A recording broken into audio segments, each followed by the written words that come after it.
In Hawaii and consider it my true home. However, few people know that I was actually born in Japan and spent the first 4 years of my life in Tokyo. It was here that my father, who was an American GI, met my mother Linda, who was an interpreter at the local officers' club in Hokkaido. It's been over 20 years since I was last here, and I've come back to see if the city has changed at all, because it was Tokyo that launched my career as a model. I was 15 when I first visited Tokyo with my mom, who sadly died last year. We stayed at a little hotel that overlooked the Imperial Palace and Gardens. However, today I'm checking into the Peninsula, one of Tokyo's newest and most exclusive hotels.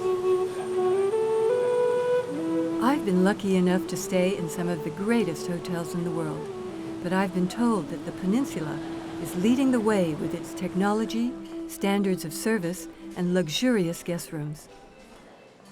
I get a sitting room, a dining room, a double bedroom, a bathroom with his and hers sinks, and a walk-in wardrobe. I counted no less than 8 telephones, and of course, there's a television in every room, even the bathroom. And like that little hotel I stayed in all those years ago with my mom, I've got the most incredible view of the Imperial Palace and its gardens. Tokyo is 8 hours ahead from my home in London. My flight took 12 hours, and I'm just about ready for bed. However, before I hit the hay, I'm going to keep my appointment at the Peninsula's world-famous spa for a little me time.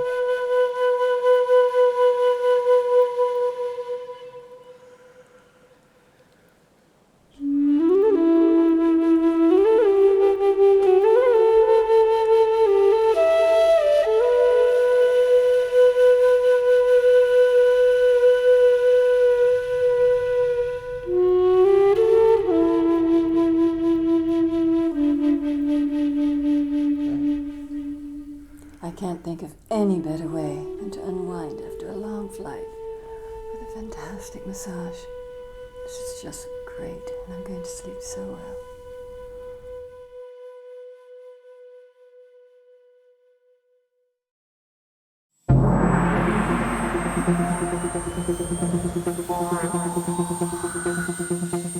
After a great night's sleep, I'm raring to go and to see how Tokyo's landscape has changed. There's no better place to do that than from the air, and I know I'm going to get a breathtaking bird's-eye view of this extraordinary city, which was built over 400 years ago. It's only really from a helicopter that you can tell just how big Tokyo is.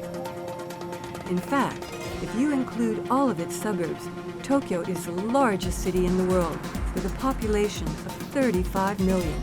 That's roughly 13,500 people for every square kilometer. Looking at the city today, it's hard to believe that in the last 100 years, Tokyo has suffered 2 major catastrophes.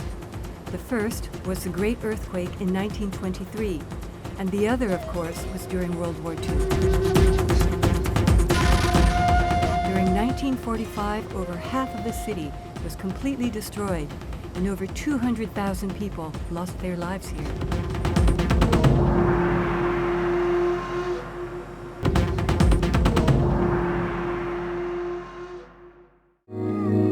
It was in Tokyo, aged 15 and on holiday with my mom, that I was first discovered as a model, and I spent 4 very happy years here, learning my trade. Nowadays, young models still come to this thriving fashion capital to learn the ropes, and by the looks of things, nothing much has changed. except maybe the amount of people it takes to take a photograph. My first modeling contract in Japan was with Kanebo Cosmetics. Back then, it was just known in Japan, but today, Kanebo is one of the leading global brands whose products are sold all over the world. I've come back to see Masayoshi Nakano, who I haven't seen in over 30 years, and I'm wondering if he'll remember me. Masayoshi is now Kanebo's special advisor, but when I was under contract with them, he was just a junior there. But before my meeting, I've got a little time to look around Kanebo's offices and secret laboratories.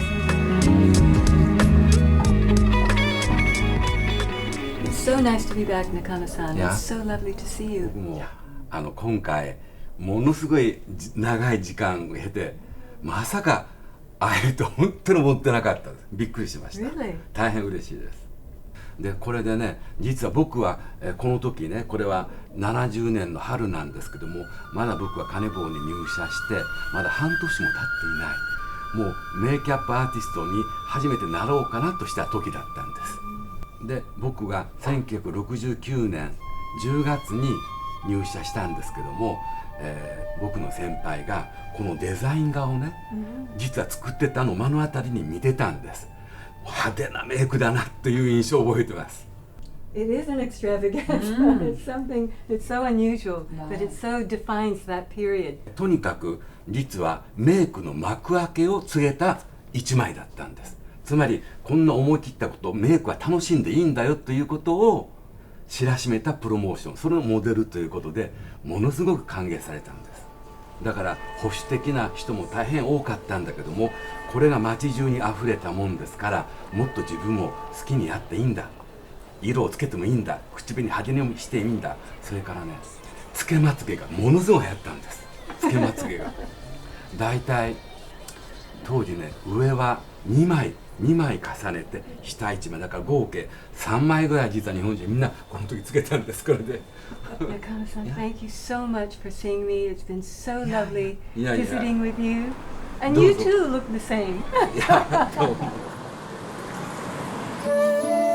As well as being known as one of the fashion capitals of the world, Tokyo is also known as one of the shopping centers of the world. All the biggest names are here, but because Tokyo is so huge, it's difficult to know where to begin. So I'm going to meet Nicole Farr, who runs a company called Bespoke Tokyo. Nicole should be able to point me in the right direction for one of my very favorite pastimes. We were basically getting lots of emails and requests from our friends to give all our information on what was cool and what was new and what was hot in Tokyo. So we thought, well, I know, why don't we just try and turn this into a business? So we came up with the idea of urban safaris. I love that. Thank you. Safari. And what kind of people go on the urban safari? Well, actually, I mean, we get a range of people, anyone from, in the creative industries, we've had pop stars. So anyone really coming to Japan who wants to have a unique experience and see the city in the way that locals see the city. So tell me, a visitor coming to Tokyo, what is so unique about the shopping experience here? Well, in Japan, the service levels are really high. So people come here and they're kind of overwhelmed just how polite Japanese society is. You know, it takes service to a whole new level. Yeah, that certainly doesn't exist in London, does it? Absolutely not. The retail is pretty much Tokyo's main selling point. People, when they come here, they just want to hit the shops and see as many stores as they can. It's a shopping destination, actually, in a way. Absolutely, yeah. And there's flagship stores and from brands here that you won't see anywhere else in the world. So Nicole, how important are the Western brands to the Japanese customer?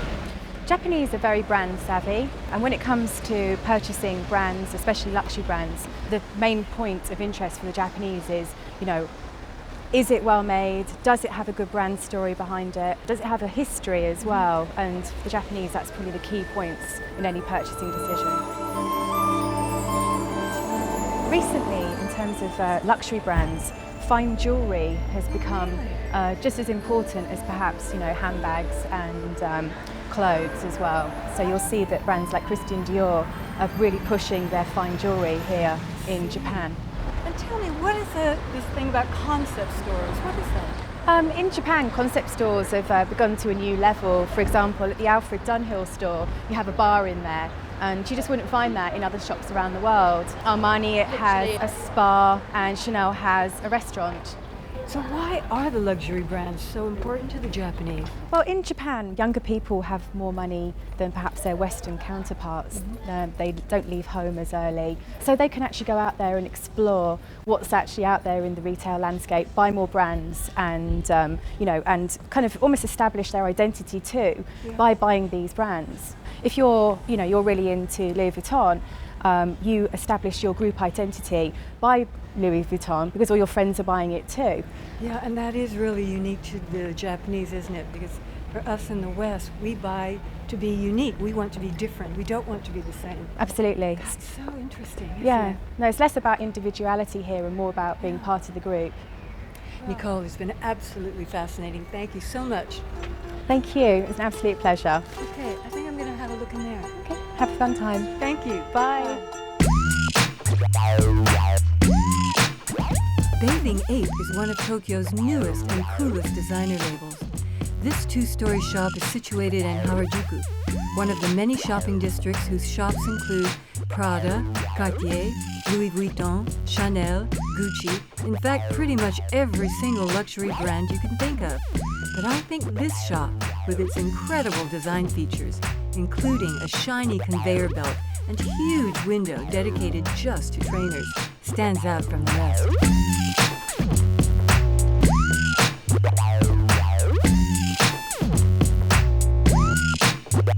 This is one of my favorite things. Look at that. Inside is a t-shirt. The t-shirt is of Mr. Marlon Brando, whose knee I once sat on when I was about 8 years old in Hawaii, and it goes for 160 euros. So far, what I've seen of Tokyo is a very modern city. But coming up later, I'm going to go in search of an older Tokyo.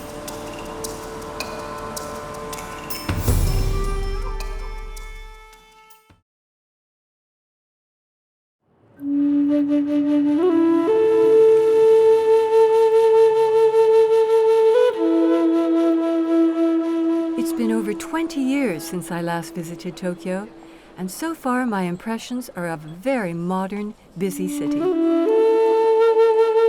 However, it's still possible to find a more traditional side to Tokyo. And in my opinion, no visit is complete without taking part in one of the most beautiful and calming rituals imaginable, the Japanese tea ceremony, where the art of serving tea gives a new meaning to hospitality.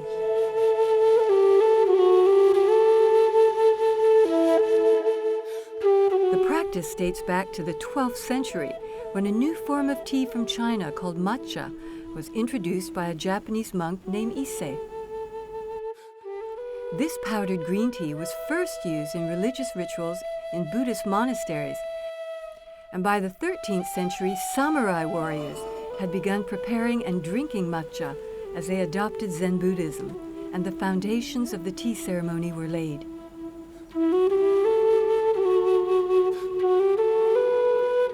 During the ceremony, every movement has to be ordered and considered, and in some cases, for very special guests, it can take up to 4 hours to complete. However long it takes, though, believe me when I say it's worth the wait. Yes.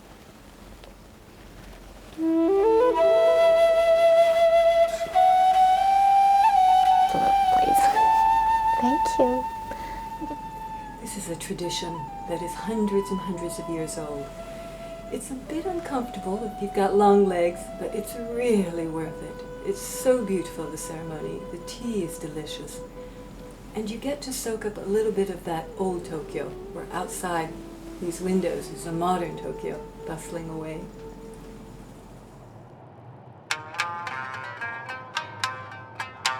There are literally thousands of restaurants in Tokyo, most of which serve incredible Japanese food. However, I've been a vegetarian all my life, so I really wanted to come to this restaurant in particular. It's called Tofuya Ukai and is situated at the foot of the Tokyo Tower. I've come to eat here because of its specialty, tofu. Once inside, it's easy to forget you're in one of the busiest cities in the world. Come here and you'll see why. As you walk through the exquisite gardens to your very own dining room, you know you're in for a gastronomic treat.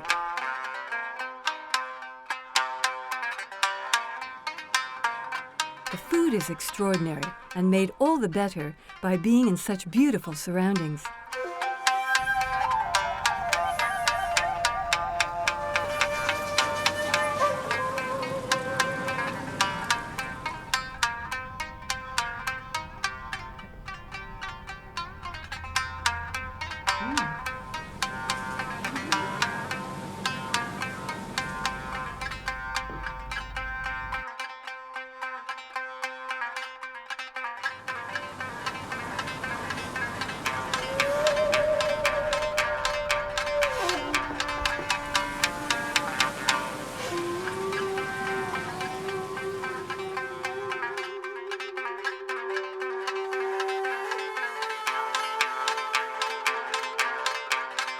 It is quite expensive, but the 9-course meal will be one I won't forget in a hurry.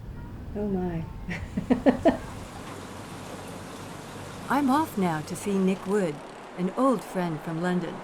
He's lived in Tokyo for the last 20 years. With his friends Simon and Yasmin Laban, Nick founded SIN, one of the first international music production companies in Japan.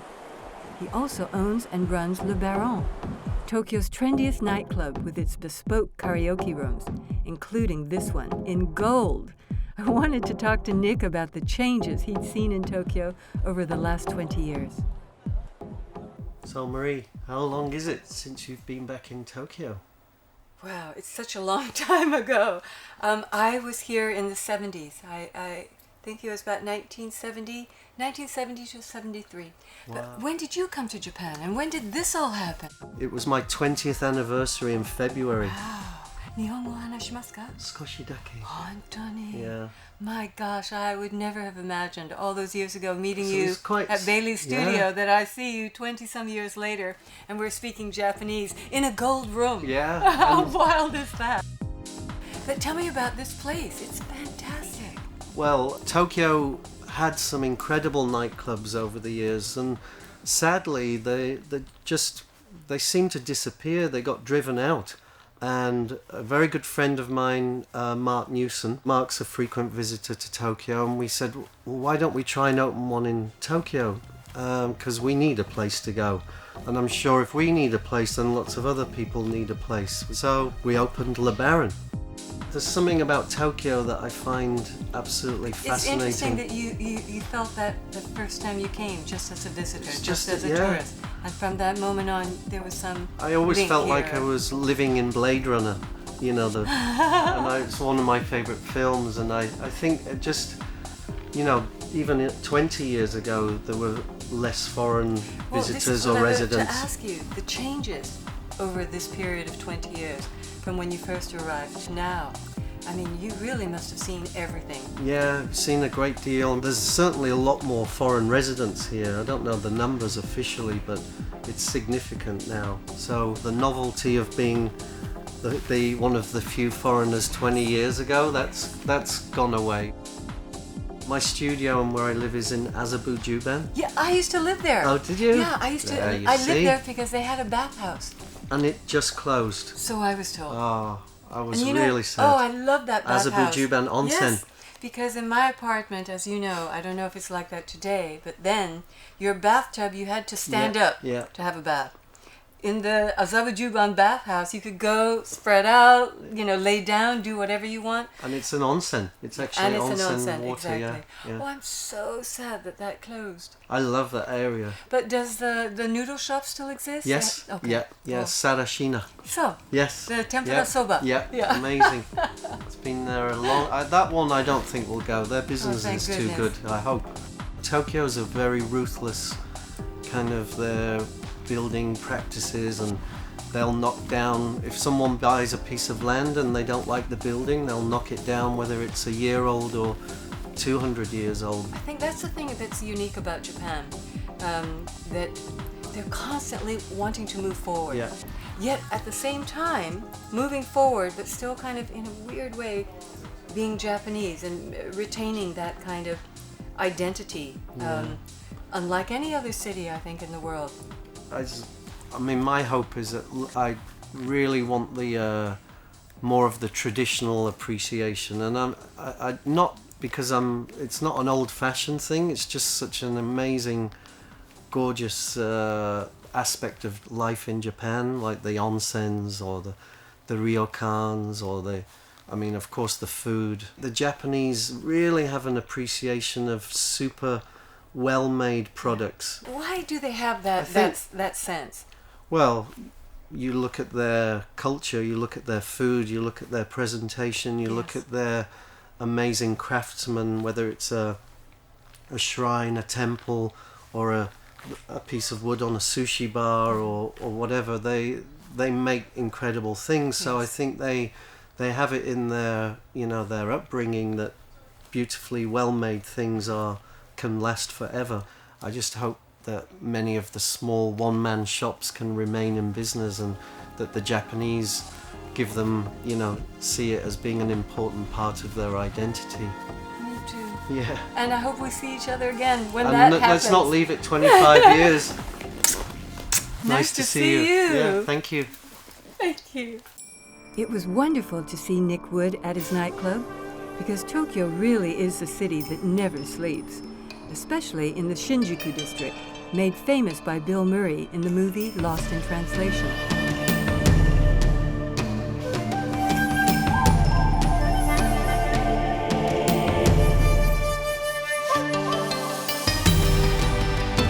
Seeing Shinjuku by taxi is great. However, take a wander around and be adventurous. Go off the beaten track and walk through the smaller side alleys, where you will discover tiny restaurants serving incredible food. As you pass by, each one gives a different but delicious smell, and I feel that these alleyways bring me a little closer to the Tokyo I remember.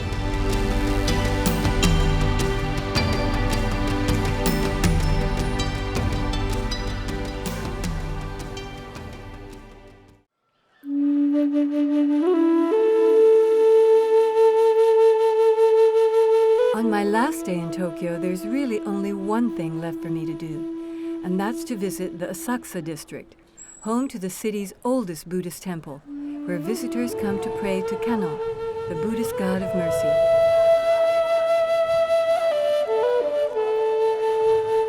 The temple is called Sensuji and was built in 628. I don't know, though. There seems to be more picture taking by tourists than praying by Buddhists. But if you look closely and try to ignore the clicking of cameras, you can still feel a real sense of spiritualism here.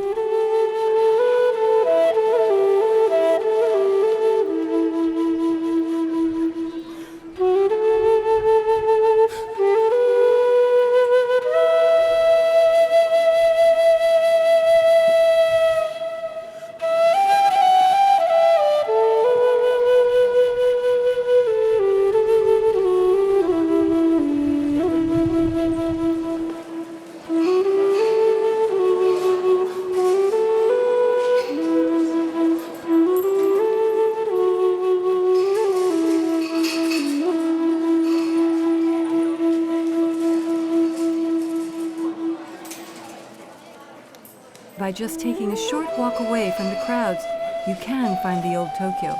The Tokyo I remember all those years ago when I first came here with my mom. Although I was born here and worked here, Tokyo was never my home, but it was my mom's. This is where she grew up, and although it's the same place, it's a different city. It's a city where the traditional and modern meet, and for the most part, get along pretty well. Tokyo is a wonderful place to visit.